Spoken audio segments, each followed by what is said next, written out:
Hey everyone, welcome to the course. Today we're building a complete Snake game inside of Unity, and we're not going to be writing a single line of code by hand. Everything in this project, every script, every scene object, every piece of the setup is going to be handled by Unity's AI assistant. We also generate all of the game art inside of Unity using Muse Texture Generator, so no external tools, no asset packs, nothing outside of Unity itself. By the end of this, you'll have a fully working cartoon Snake game and a solid understanding of how to use Unity's AI assistant to build anything you want going forward. Let's start from the beginning and install in Unity. Before we get started, let's make sure you have at least Unity 6.0 installed. Now on the left, go to the Installs tab, go to the Install Editor, and make sure you have at least Unity 6.0 installed. That's the version where the AI assistant ships built in, so anything below Unity 6 and the AI panel simply won't be there. Now go back and go to the Projects tab. Click on New Project. And for the editor version, I'm going to be selecting the beta, and I would recommend you select the newest release. I'm going to select Universal 2D. And over here on the right, I'm going to type in the name of the project, which will be Snake Game. Finally, the location of the project. And I won't be selecting any for this, but I would recommend you select GitHub. Now let's create the project. While this loads, quick overview of what we're building. Snake is a grid-based game. The play area is a fixed grid of cells. The snake moves one cell at a time in whatever direction it's traveling. You eat food, grow longer, don't hit a wall, and don't run into yourself. Simple concept, satisfying to build. The AI tool we're using is Unity's AI assistant. It connects to your project through an MCP server, meaning it can read your project files, write new scripts, create scene objects, and save everything directly into your project. You describe what you want, it builds it. That's the entire workflow. We're in. Now the first thing we need to do is get the AI assistant open. And this is where it gets slightly tricky depending on your Unity setup. Go to Window in the top of the menu and look for AI assistant. If it's there, great. Click it and skip ahead. But a lot of people won't see it, and that's completely normal. If it's not at the top, go to the right, click on these three dots on the very top right, go to Services, and add the Unity AI. Now back at the window, the AI assistant should be visible. Click it. First time opening it, Unity will ask you to agree to some terms and install a package. Read through it, agree, and then hit install. Give it a moment to finish.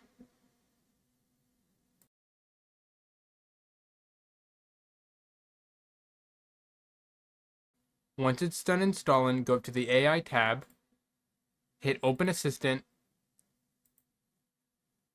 and dock the panel somewhere visible. I'm going to choose the right. This way I can see the scene and the AI response at the same time. Now, instead of spending the next 10 minutes manually clicking through Unity's menus to build our scene, we're going to ask the AI to do it. This is called an editor script, a special type of script that runs inside of Unity Editor itself, not during the game. Think of it as a setup tool. We run it once, it builds everything, and then we never touch it again. So here's the prompt. Let's read through it before we send it. So I'm going to paste in the prompt in the AI assistant, and I'm going to set it to plan mode. Now before we send this, let me quickly break down what we're actually asking for and why. The current state section tells the AI what template we're using and exactly what we need built. We're not being vague, we're specifying every game object name, every component, every color, every size, and the more specific the prompt, the less we have to fix manually afterwards. We asked for 3 panels: the main menu panel, the game panel, and the game over panel. Each one is a different screen state in the game. Main menu is what you see when you launch. Game panel is the active game board. Game over panel appears when you die. Two of them start deactivated because only the main menu should be visible at launch. Alongside that, we asked for 3 prefabs: Snakehead, Body Segment, and Food. A prefab is a reusable template for a game object. The snake body grows by spawning a new copy of the body segment. Having it as a prefab means we stamp out as many as we need at runtime without creating them manually. And we asked for 4 empty game objects: snake controller, food spawner, collision handler, and game manager. These are the containers that our script will live on. The scripts don't exist yet because we generate those in the next 4 sections, but the game objects need to be there waiting for them. Let's go ahead and send it. While the AI is working on that, let's talk about the prompt structure we just used, because this exact format is what we use for every single prompt in this course. Every prompt has 3 parts: current state, desired outcome, and technical details. Current state is what already exists in the project right now: scripts, game objects, components, folder structure, anything the AI needs to know about before it starts writing. The AI can't see your project without being told. So if you skip this part, it starts guessing, and when it guesses wrong, you get code that doesn't match your setup and breaks in ways that are frustrating to track down. Desired outcome is exactly what you want it to build, not vague, specific. Not make a canvas, but create a canvas with a canvas scaler set to scale with the screen size at 1920 by 1080p. The difference between a vague request and a specific one is the difference between getting something you have to heavily modify and getting something that works immediately. And technical details are the constraints: exact names, exact sizes, exact colors, which components go where, what should be active and what shouldn't. These are the details that make the output actually match your project instead of being a close approximation of it. That 3-part structure of current state, desired outcome, and technical details is generally the most important thing in this course, more important than individual scripts we generate. Because once you understand how to prompt correctly, you can build anything, any game, any system, any script. And the AI does the work. Your job is just knowing how to ask for it.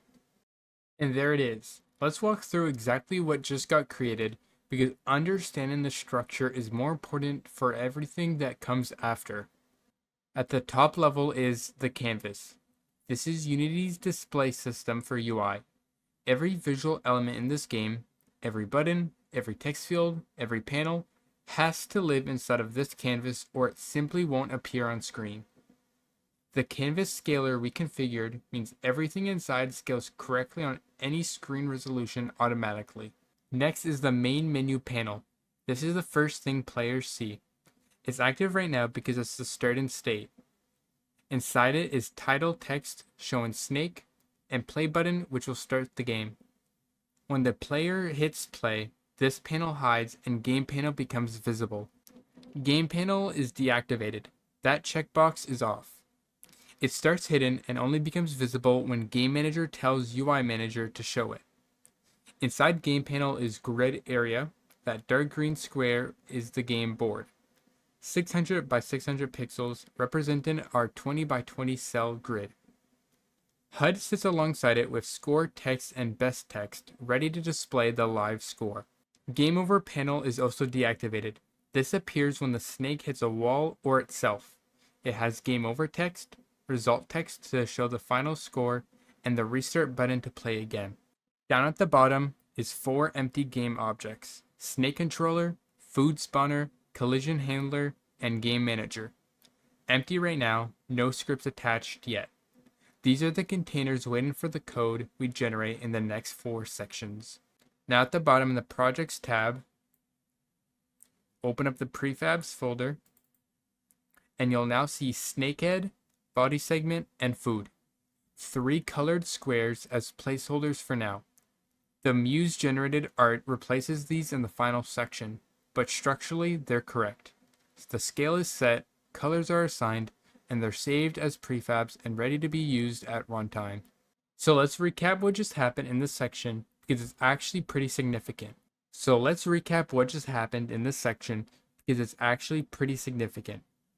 We installed Unity 6, created a new project, set up a AI assistant, and then instead of spending 10 or 15 minutes manually clicking through menus to build a scene hierarchy, we wrote one structured prompt and the AI built it in seconds. Every panel is named correctly, every component is configured, every prefab is created and saved, and every folder exists. The foundation of this entire game is ready, and we haven't even written a single line of code by hand. That's the workflow we're using for the rest of this course. Structured prompt, AI builds it, we verify it and understand it, repeat until the game is done. Next section, we build our first real game prompt and build the snake movement system, grid positions, the step loop, direction input, and the segment chain that makes the snake grow. That's where the game actually starts.